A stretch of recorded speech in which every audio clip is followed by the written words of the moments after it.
Hello, everybody. Andrew Blake from the digitalaudiomanual.com. Today, we're going to move on to part 2 in our series of Dolby Atmos observations using Cubase and Wavelab and my personal experience and workflows.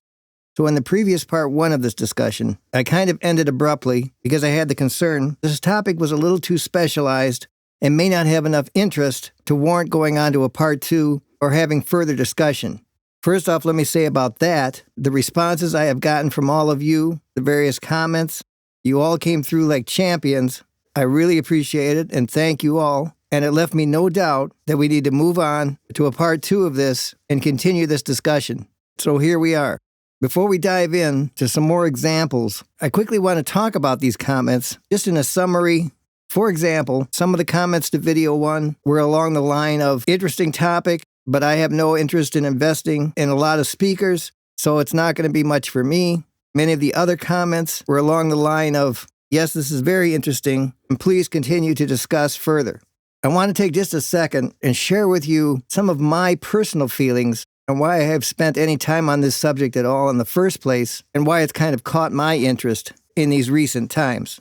I suppose the biggest determining factor was when Wavelab was launched, a new version Wavelab 13, and this is not an endorsement of Wavelab for those of you that don't own that program, but me personally, I'm a big fan of Wavelab, also a big supporter, so the fact that they made the move to implement Dolby Atmos mastering and a set of features along those lines, well, that got me to sit up and pay attention again and have another look at this subject in general.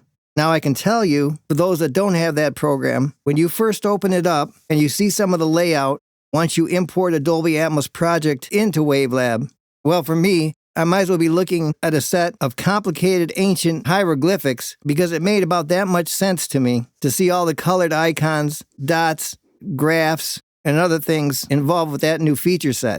But because Cubase now supports creating Dolby Atmos projects and allows us to start right from the ground up in the creation process, on to mixing it and finally rendering it off as a Dolby Atmos file, which we can then further import into Wavelab and then begin analyzing it as something we want to master, this leaves a lot of breadcrumbs for someone that's curious about this and wants to know more.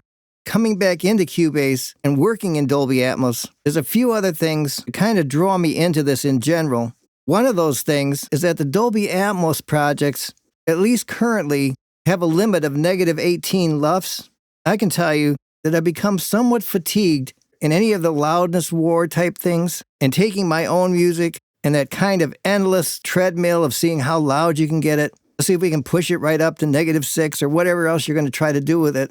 So the fact that we now work in an environment where the files have to stay at -18 or below, I have to say right off the bat, I find that very refreshing and definitely want to explore it more to see how that impacts my music in general.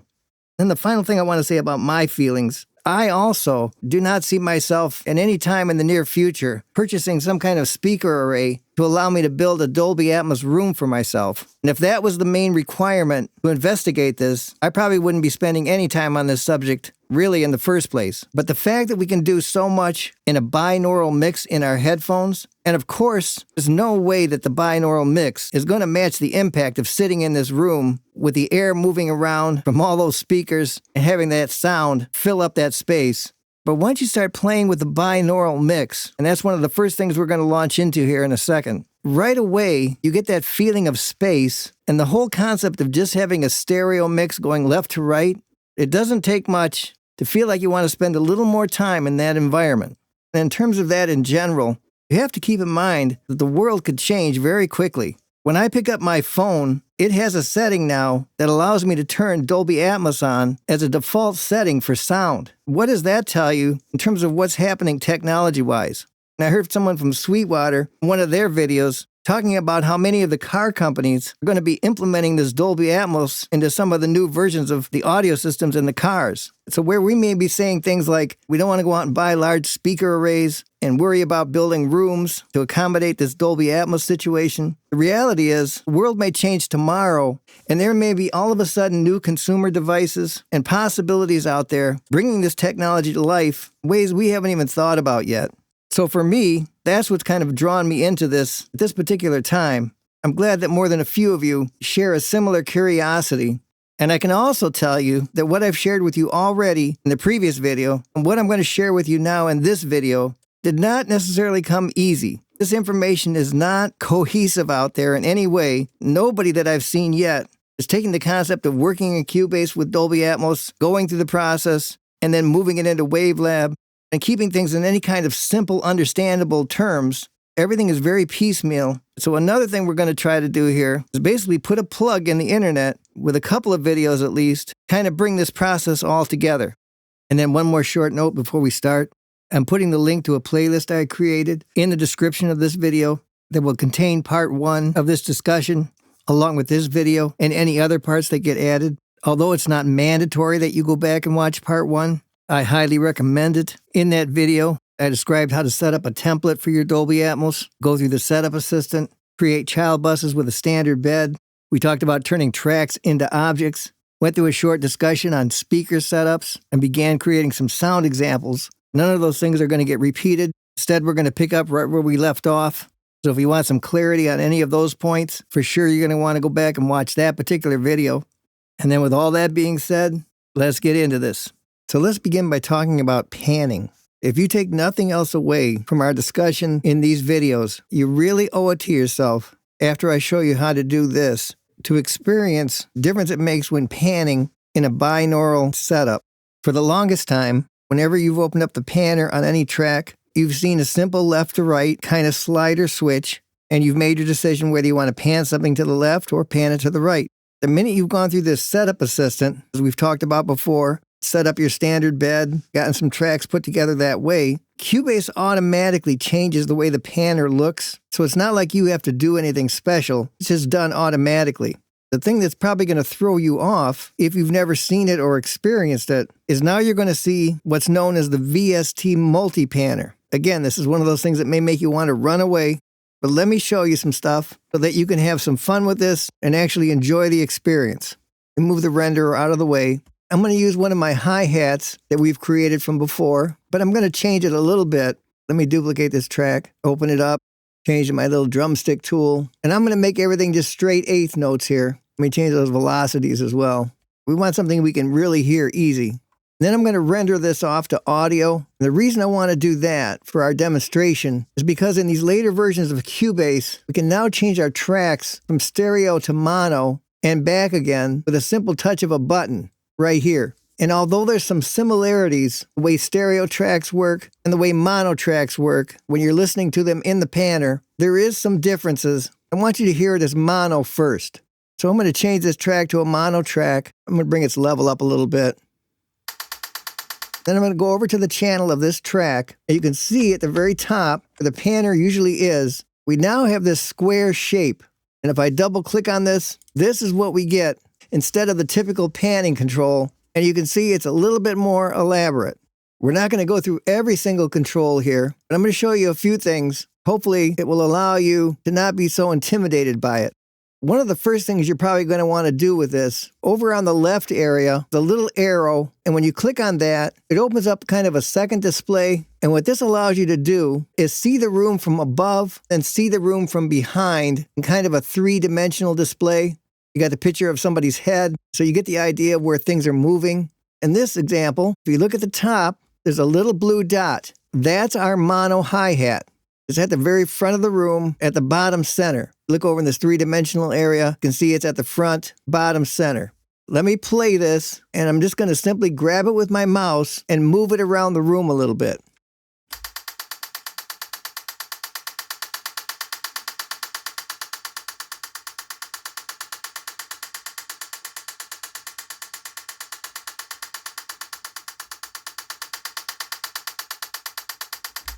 The way that can kind of represent that feeling of space, that something is coming towards you, moving to the side of you, and then moving behind you. I don't think there's anybody that has even a very basic understanding of any kind of audio recording and has ever panned something left to right. It's not going to go, wow, right from the first time of ever hearing that, because of the simple fact that we're listening in the same headphones we always have, but now we can almost hear something actually moving around in a three-dimensional room. That is a new experience that you're definitely going to want to experience for yourself and experiment with. Now, if you'll notice, Initially, when I move this object around, if you look over here on the right in the three-dimensional display, you will see that this object remains on the floor. It never starts going up towards the ceiling. That's definitely part of the experience that you want to know how to do. You want to know how we can move things completely in this three-dimensional space. In order to begin doing that, there's a few different controls.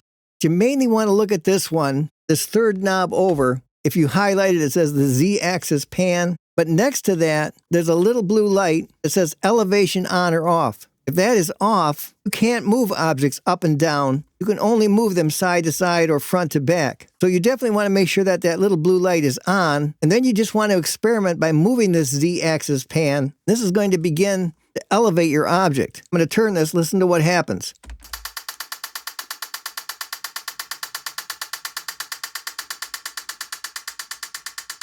Now I've moved it up towards the ceiling. At that point, I can take any of these other knobs and move things around if I want.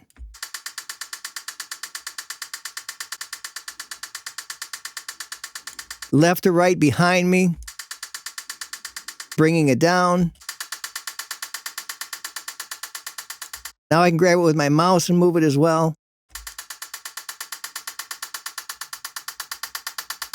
If I go into the three-dimensional room, I can grab it and move it as well.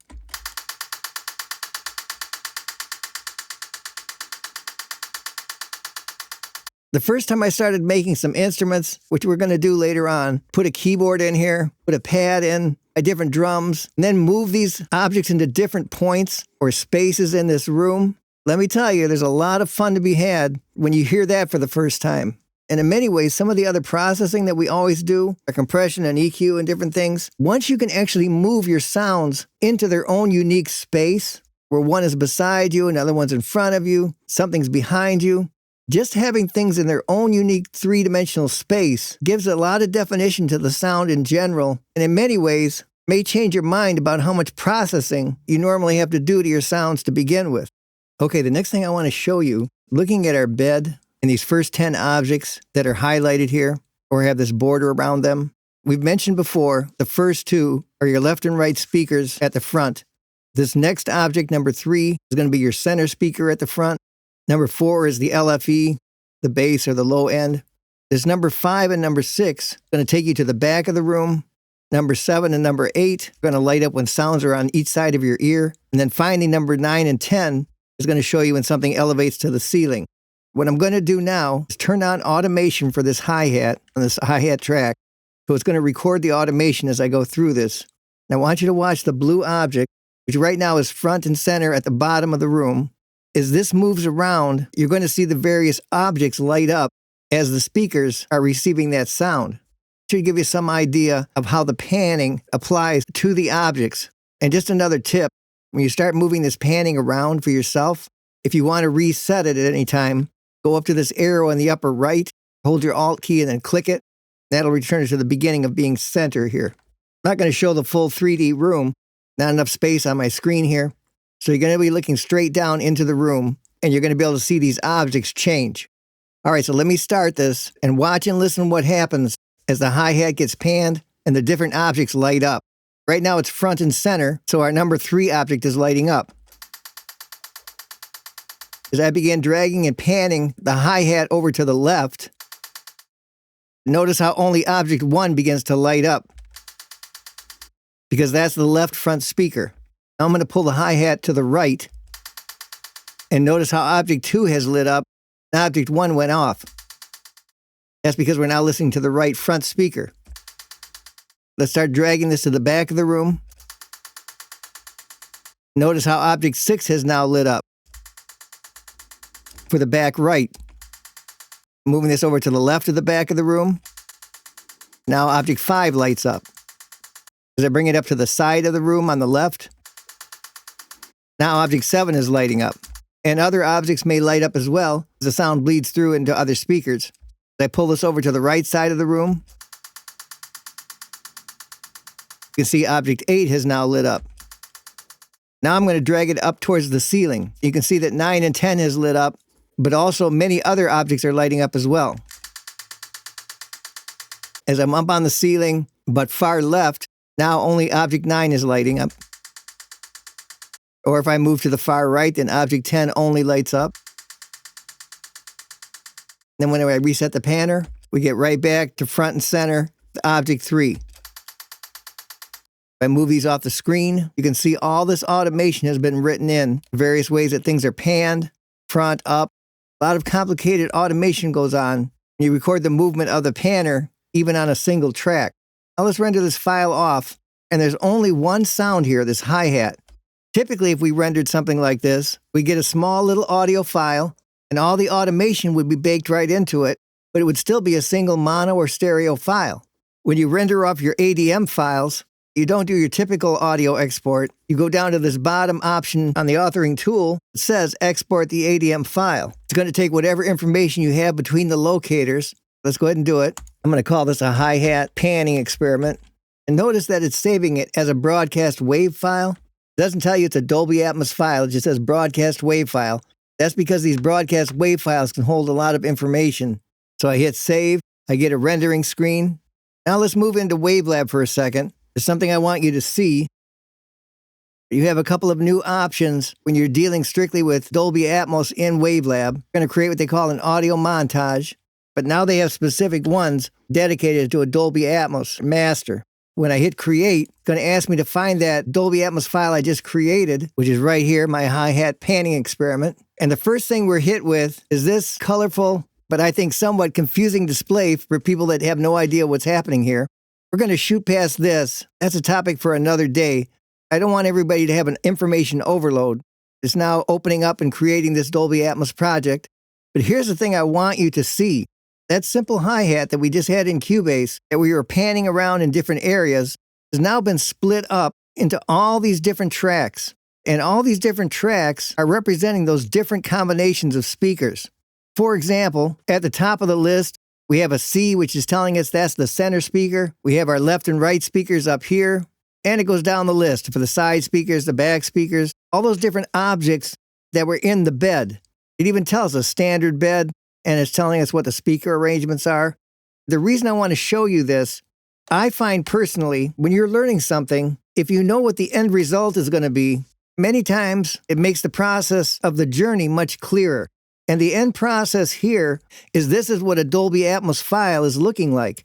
In other words, even though we start with just a simple mono or stereo file back in Cubase, after an actual Dolby Atmos file is created, those sounds are now split up among the different speakers. In this case, with Wavelab, we can now take it on to the next step, or rather final step, of doing any extra processing and preparing this as a mastered file. But if I play this, as this cursor moves, it's going to play the center speakers. It's going to move to the left and right speakers. And you can plainly see what information has been recorded and what it did with that one basic track to begin with. And we're going to wrap up today's discussion right there. That should give you plenty of things to consider and experiment with on your own. Definitely made the decision to continue on with this discussion, and there's a few things coming up to cover. But if you want to hang in there with me, I think you're going to see and learn a lot of things that you may have not seen presented to you quite this way before. For any of you that are new to the digital audio manual, I invite you to stop by, see what other resources are there to help you learn Cubase and Wavelab and other music software. As always, it's great to have you guys here. Thanks for watching, and I'll see you on the next video.